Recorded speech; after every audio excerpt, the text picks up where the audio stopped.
In the midst of cutting her own hair, Julia Maxwell asked her best friend, Mizuki Ashiya, if she was really going to be okay. Mizuki continued to cut, having heard Julia's concerns dozens of times now. She had already done the paperwork to transfer to her new school of choice. But the hardest part was convincing her parents to let her go. Julia was particularly worried because Mizuki was going to Japan all by herself, transferring to a Japanese high school, all over a boy. He must be a lucky guy, or unlucky, that she cared about him this much. Mizuki sprinted, apologizing as she rushed by bystanders. Being late on her first day at a new school was definitely not good. Entering the gate at Osaka Private High and into the building, she kept chanting, "Class 1C, Class 1C, Class 1C," continuously as she searched for her classroom. She bumped into a boy in the hall, and with him picking her up, he said she looked like a girl. She gasped. She couldn't afford to get caught, so she left her bag behind with the excuse she was in a hurry. Busting into 1C's door, she hastily introduced herself as the transfer student, apologizing for her delayed flight arrival. The teacher told her it was alright, and they got to introductions. Ashiya-kun transferred here from America. The boys thought it was so cool. Then, the boy from earlier placed her bag on her head. She couldn't believe it was Izumi Sano, the whole reason she moved here. She gushed, just watching him enter the classroom. During break, Mizuki stared in awe at her classmates. While she prepared herself for this, attending an all-guys school was something else. She felt so lucky to be in the same class as the boy she liked. While Sano's friends were trying to chat with him, she interrupted, suddenly telling him she liked him, and asked to be his friend. He got thrown off, and all the friends went, "Oh!" Mizuki wondered if she said something weird. He told her, "Sorry, but I'm not into that." Oh, I get it. They think Mizuki is a gay guy. She tried to clear up the misconception, but he just cut out of class. Mizuki wasn't going to give up though. She crossed the entire ocean to be here. Seeing her chuckling, the guys definitely thought she was a weirdo. Shuichi Nakatsu thought she was a funny guy. He's never seen someone confess right after they transferred. She assured him she was just trying to make friends, and sighed, thinking Sano must hate her now. Nakatsu promised her, "No worries." Sano was just sulking. Introducing himself, he claimed no one was quicker on their feet than him at Osaka High. Despite being a first year, he was already a forward. They called him the soccer team's fiery young lion. She meekly greeted him back, and he told her, "No, all wrong. No one their age had any business being so mousy." After class, Nakatsu led her to the dorms. Since they were both in dorm 2, Mizuki was surprised that the school had 3 dorms, but it made sense since there were lots of kids here on sports and liberal arts scholarships. Nakatsu being one of them. He got in on a soccer scholarship. He suddenly grabbed her shoulder, wanting to get the scoop about what everyone was talking about, her living abroad. He wanted to know if it was true they went harder over there. She gave a soft response, answering everyone was different, and Nakatsu understood. She hadn't done it yet. Nakatsu thought it was important for guys the same age to know where they stood in matters of their privates? What is bro yapping about? I never had these conversations with the boys as a freshman. Dr. Hokuto Umeda kicked him over, asking how Nakatsu mistaked privates for pride. Nakatsu referred to him as Dr. Sadist. Umeda was greeted by Mizuki, and he'd heard of the new student from the States. He made a somewhat quizzical observation of her, and simply walked away, telling her to visit the infirmary should she need anything. At the dorms, Mizuki spotted Sano's mailbox. Lucky again, she thought, but then realized she was sharing a room with him. Nakatsu thought Sano was greedy, having had a room all to himself all this time. But now he was sulking because he didn't want to move his stuff, having to split the room in half. Nakatsu tried assuring her she'd get used to rooming quickly. Taiki agreed, scaring Nakatsu from behind. He was Nakatsu's roommate. Surprisingly, Taiki already knew Mizuki's name. With him staring for a while, she asked what was wrong, and he told her nothing, and just walked away. Continuing her tour, Mizuki got jumped on by a dog. Yujiro's owner apologized, and Nakatsu thought it was a bit weird. Yujiro was only nice to girls. Mizuki wondered if she'd been found out. However, Nakatsu was none the wiser, saying, based off her face alone, if she told him she was a girl, he'd believe her. But since she had no boobs, he just laughed it off. She was glad her cover wasn't blown, but not thrilled about the chest touching. Finally making it to her room, Sano seemed reluctant to talk to her. She promised that what she said this morning was just a turn of phrase. She really did want to be friends, and looked up to him as a high jumper for a long time. This made sense to him. However, he was just a regular student now. He quit the high jump. She shouted, not expecting to hear that. Sano told her to get her hands off of him. It's not like he needed her permission to quit, and shortly left the room. By late evening, after Mizuki put everything away, she stepped out, walking into Minami Nanba, the second-year RA of the dorm. He, of course, came to say hi and fill her in on the dorm's rules. He thought she was adorable and assumed she got that a lot, though she denied it. In short, taking a bath in her room was off limits after midnight, and dinner was from 6 to 9. She'd get bumped into by Senni Nakao, telling her, "I'm not letting you steal my spot as the school's idol." I'll say it, this guy definitely seems gay. He ran off screaming and whining. Turns out, people were propping up Mizuki as the new school idol over him. Other guys were even buying prints of her candid photos? What? I have never been to an all-guys school. Is that it? Are they just all gay? Nanba scolded the seller, telling him to stop taking pictures that violated people's privacy.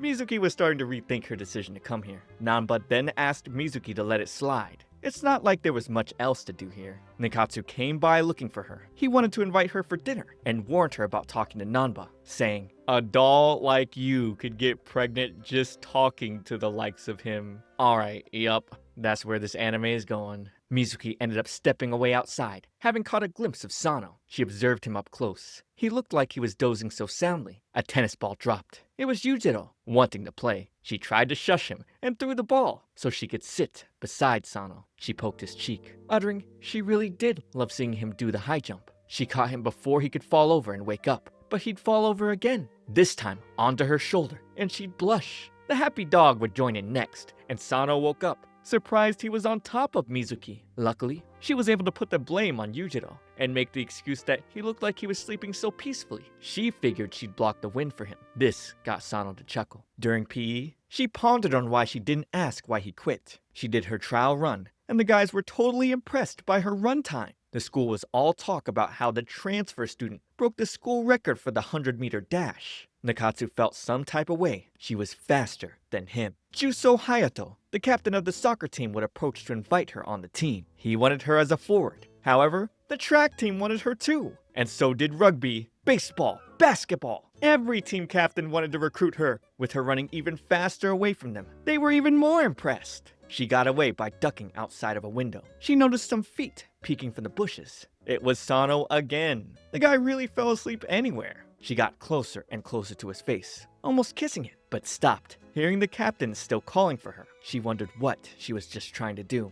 Sano woke up from all the racket, spotting Mizuki, and then the captain asking if he'd seen her. Sano told him the building elsewhere, but turning back over, Mizuki was already gone. She ran away because she couldn't look him in the eye. Nikatsu would call over to her to play with him. Simple rules. If she could make even one shot in the goal behind him, she won. She was reluctant at first, but took on his challenge, only to get knocked over and knocked out by him. Sano told Nikatsu to go get the doctor, and when he picked her up, he took notice of something. She'd wake up in the infirmary, where shortly, Sano would take Nikatsu out, and Dr. Umeda closed in on her, asking what a girl like her was doing at their school. Because he found out you didn't like the video and subscribe to my channel. Here, on My Shoujo Weekly, I'm covering all the newest anime in the shoujo genre. Looking for more? Check out my completed series playlist on the main channel. There's tons and tons of hour-plus long content that you can play and keep the bad thoughts away. So come on, hit that subscribe and I'll be your guy. While visiting her grandma in middle school, the TV blared as the announcer introduced the only first-year middle school student favored to win the high jump, Izumi Sano. Mizuki at first thought he wouldn't be so impressive, but she went flush. It turned out to be the first time she saw beauty in the way someone jumped. Turning back to the present, she had no idea what to do getting caught. Sano saved her by coming back into the room with her bag. Either way, the doctor was looking forward to their next meeting. Heading back, she started thinking about how someone must have carried her. Sano came to mind, making her blush, but she assured herself it was nothing romantic. Back inside her room, she noticed Sano was already knocked out. She began to contemplate on how to deal with the doctor. Whilst Sano was thinking about the moment he picked her up, he had no doubts, wondering if he really was the only one who's noticed. He couldn't make sense of it. On their way to class in the morning, Mizuki and Nakatsu noticed guys crowding around the bulletin outside. Mizuki jolted back, seeing a photo of Sano on top of her, with the headline, "Breaking! The new transfer student's a dangerous pretty boy." Seems like the usual photo guy was up to his usual antics. Sano quickly tore it down and tossed it into the trash. He scolded Wataru, telling him the next time he tried to pull some crap like that, he'd pay. Mizuki observed the whole scene, and Wataru seething after. She socked him in the face, basically telling him to stop. The doctor was quite impressed, and suddenly grabbed her by the wrist, telling her he didn't bite. He was apparently just checking on it, saying, "Good, I don't see any swelling." She pulled away, explaining she took self-defense. He thought, good again, and was still looking forward to hearing her answer soon. After school was out, she tried to walk home with Sano, but he left immediately. She knew it. He was avoiding her. She ended up going back with Nakatsu, who noticed she was quite glum. They both assumed it had to do with the tabloid this morning. Looking at her face, she sparkled in his eyes. He wondered why his heart was pounding. Mizuki would stop, spotting Sano talking to a girl. She suddenly pulled Nakatsu away. She would later talk directly to the panting dog. Her plan was to use Yujiro as an excuse. She was just taking him for a walk, while she spied on Sano. The girl, Rika, was begging Sano to jump again. She knew he was still passionate. This was all because of the accident. He denied it, but she knew the truth. If he hadn't protected her back then,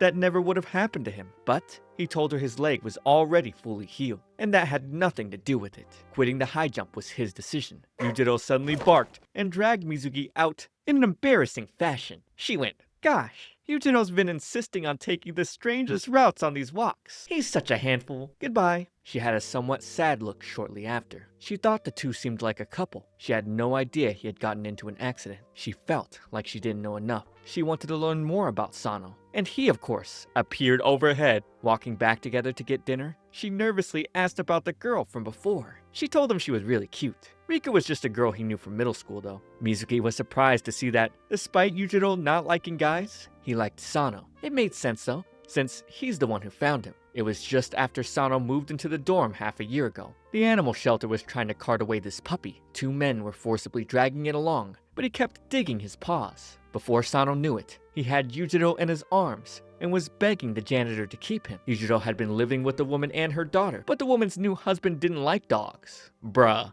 Husband. It was probably why Yujiro generally didn't like men. Mizuki didn't expect to see this side of Sano. A bit later, she asked why he was avoiding her today, and before he could answer, he didn't know how to treat a girl. Mizuki was about to get isekai'd. But this is high school romance, so of course Sano would save her instead. She blushed, being pinned against the wall, and with them continuing on their way, she for sure didn't want to be apart from him. Mizuki felt determined. She would later visit the doctor and give him an answer. Shortly after, walking outside, Rika went up to her, having heard all about her from Sano. Mizuki was astonished to find out Rika wasn't his girlfriend. Rika giggled. In middle school, she was the manager of the track team Izumi was on, but she also wouldn't have been opposed to dating him then. Rika asked Mizuki for a favor. During dinner, Mizuki told Sano Rika would be waiting for him beside the park tomorrow after school. He got annoyed. He was sick of everyone being worried about him. Nakatsu then came by, telling her not to mind Sano. He was the touchy type. She would then ask for some of his peach juice, and after she drank and left, he was blown away by the idea of an indirect kiss. His friend would steal it from him, unfortunately. The next day,